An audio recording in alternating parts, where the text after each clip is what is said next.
Oh, yeah. So it's kind of thick.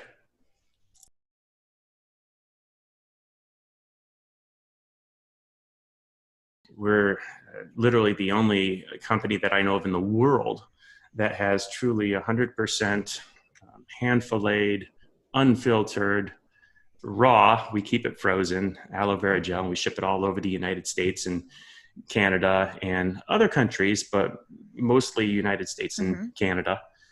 And people are drinking it to do everything from help support gut healing to stimulating their immune system to fight cancers. Well, first let's talk about the two different parts of the plant. You Okay. have outer leaf and you have inner leaf. And the reason why aloe has kind of a negative stain on it is because there were nutrition companies extracting the outer leaf, turning it into capsules to use as a laxative pill, a laxative medication. The outer leaf is very bitter, it has a strong laxative effect. The inside of the leaf is pretty much opposite of that, and it has a speed healing, immune stimulating benefit. When I say speed healing, if we were talking in the area of sunburn, imagine taking aloe vera and putting it on your hand like this, and then putting a handprint of aloe on your sunburn, and then just not rubbing it in. The next day, you'd probably have a white handprint surrounded by red burn. It cuts the healing time in half, and that's been proven scientifically. So people use that internally for healing their bowels as well. And it does some real freaky things when it comes to stimulating the immune system against cancers and viruses. In a quick nutshell, there have been a couple chemotherapy companies that actually included 1 ounce of aloe vera per day along with their chemotherapy. And the results, and one of them showed that the group, the 120 that got the aloe vera with their chemotherapy, had more than 3 times the result. So, of course, the obvious conclusion is our chemotherapy works better with aloe vera, which is hysterical to come up with that conclusion. But there have been a number of studies that show, the immune system works better with aloe. It causes the macrophages to secrete more tumor necrosis factor and interferon and interleukins and things that help the immune system identify cancer cells and viruses. And so that's the quick summary about the two different parts. Sometimes you see aloe vera in consumable recipes. Often you see it in topical recipes. Mm-hmm. And I never know what to buy, so I just always avoid those recipes, to be honest, because it seems like there's so many different nuances to aloe vera. Do you want to give me like the quick breakdown on what one should look for? Well, yeah, obviously raw, yours. Yeah. But what's the difference? In the case of aloe vera, they actually take the gel, the juice, the liquid, they grind the fillets and it liquefies it. Then they dump big bags of diatomaceous earth and activated carbon. By the way, we don't do this. And they stir it into this big carbon slurry, and then they put it through a pressure filter. And what comes out is a thin, clear liquid. That standardization process of making all of it the same, they call it decolorization and deodorization. The obvious question and answer, when you decolorize something, when you take out color, what are you removing? Well, that in the egg, the yellow comes from zoonutrients, but they were phytonutrients when the chickens ate them. Mm-hmm. Those like lutein and, astaxanthin, they add this orange color to the salmon. They add orange to the yolk and to the skin of the chicken. Those phytonutrients, phytochemicals are important and beneficial. Imagine if we filtered them out and we had clear, pale eggs. Well, you can actually buy those at the grocery store. Anyway, because the chickens didn't eat the right diets. But this color and aroma and flavor is phytochemicals. It's phytonutrition. And if we're filtering it out, we're actually not watering down the product, but in a sense you are. You're diluting it by taking nutrients out. And I'm not saying that every aloe company does that, but most of them do it. I only know of one that doesn't pasteurize it, but they do by using high pressure pasteurization, which is a form of pasteurization. I know we're truly the only ones that don't filter. don't pasteurize, don't add any preservatives, and freeze it so that we can preserve it and ship it to our customers frozen.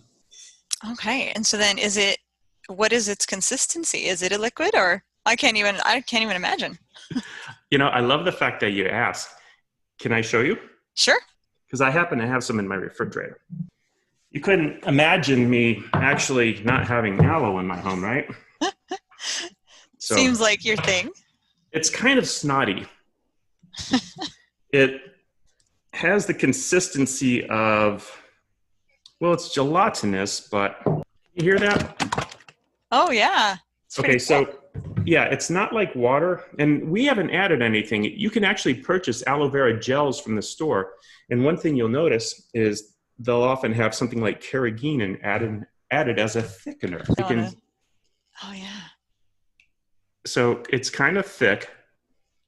It's goopy sounding. Mm-hmm. Yes. I was just imagining drinking that whole glass. So that's literally just what comes right out of the inner leaf of the aloe vera. Yes. If you were to, you wouldn't want to blend it. If you hand filleted yours, you could, and it'll settle down. But if you blend it too fast, it'll just, foam up. Oh. So we use a slow speed grinder, and it's ready to drink when it comes out of the grinder. Aloe vera actually has some natural SPF qualities to it. So we, instead of using water, are using aloe vera. We're not using any water. That entire water content that's added to it is all aloe vera. That's the primary difference. Nice. And that was going to be my next question, is if you were to get a sunburn, would you just use a little bit of that exactly as is and rub it on? Or we have another product that I'm a little addicted to, and it's the Youth Derm Aloe Cream. If you wanted to put something on your face and you wanted to do it, pre-makeup, you might use the sunscreen with the zinc oxide.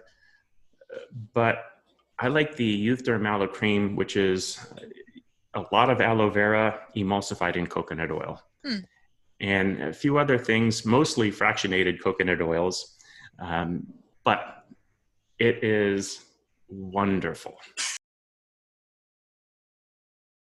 We all know the big X is parabens, right? Yeah. We've learned over time parabens are dangerous. When it comes to others that we don't know yet, we're going to find out, eventually what's good and what's bad.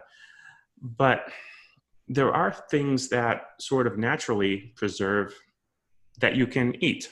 Okay. For instance, why does our coconut oil not spoil or go rancid?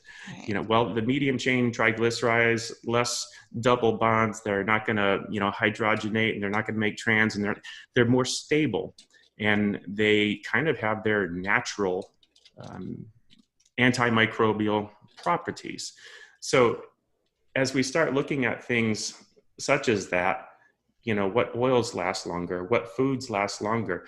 Aloe vera is kind of unique. It's not antimicrobial, but it's more bacteriostatic than other forms of carbohydrates. I'm going to call it a carbohydrate, okay, because it's actually a very complex carbohydrate. So complex, you call it a mucopolysaccharide. But if you were to break it down, carbohydrates are essentially sugar molecules joined together. The sugar molecule in aloe vera is mannose. And mannose is not counted like glucose.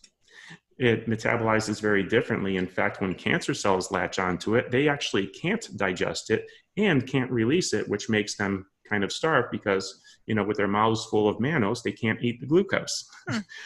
So certain foods have some properties that are kind of already either bacteriostatic or antimicrobial, okay, and we can incorporate those in products easier than we can, other foods that would be more likely to spoil.